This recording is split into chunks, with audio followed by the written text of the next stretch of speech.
covering your teams and the news of the day. Ladies and gentlemen, this is Caroline, Willy, and D-Mace. Who is pleasant to listen to. With Caroline Fenton, Willy Donick, and former NFL wide receiver Derek Mason. You are hands down my favorite radio personalities of all time. On 102.5 and 106.3, The Game, and the Game Nashville app. With no further ado.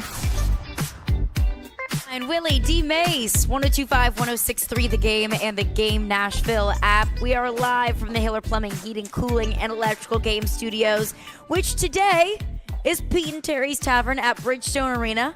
It is good to be back here. It has been quite some time. The Predators back in action tonight, taking on the Anaheim Ducks.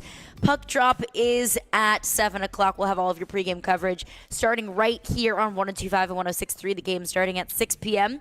But I'm going to be honest with you, Willy and Derek. I don't really know how we follow up Zach Pillar on the Chase and Big Joe show, but we will try our very best. We don't have any Slim Jims to offer the listeners, but we'll try our best to follow up what we just heard. I feel like there's a possible promotion coming up with Slim Jim after that. You know, always potential. Always got to be thinking that way. Be thinking about your next potential advertisers. Absolutely. Yeah, that was great radio. I'm looking forward to that in the coming weeks here with Zach. Always has been a guy that beats to his own drum. Very interesting guy to talk to. So great perspective. You know, and very entertaining. That was awesome.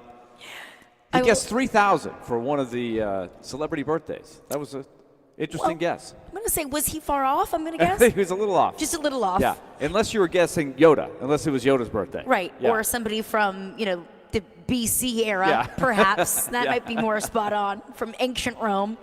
D-Mase, how we doing? Can you hear me? I can barely.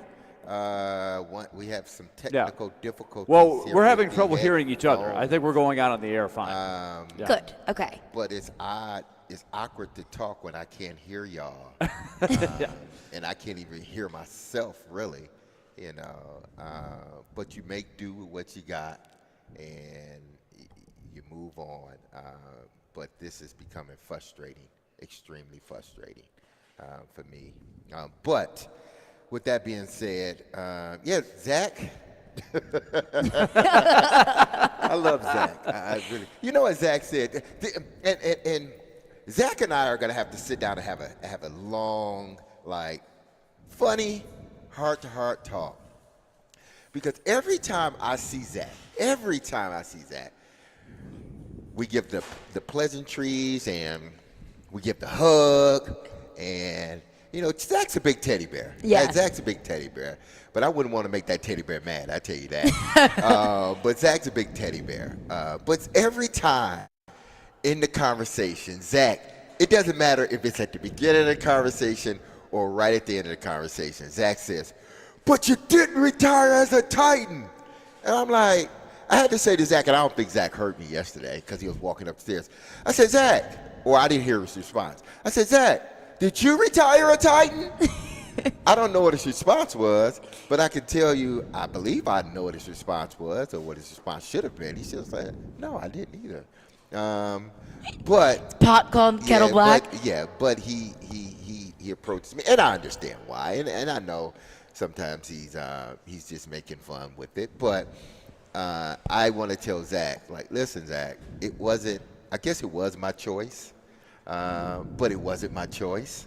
And I've told this story a few times to people that, well, you didn't retire as a Titan. Well, when I wanted to come back as a Titan my last year, I was a free agent.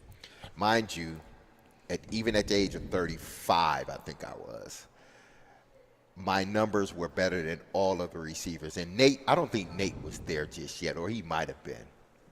No, he was. I don't think Nate was with the Titans at the time, because when I looked at it right before I went to the Jets, I don't think Nate was here. He might have been here. I don't know. Or he might have just left. Mm-hmm. And I was looking at the numbers of the guys. So I don't remember seeing Nate's name on there, because I think Nate was a 1,000-yard receiver here with the Titans. And Nate had a really good career here. Short, but good.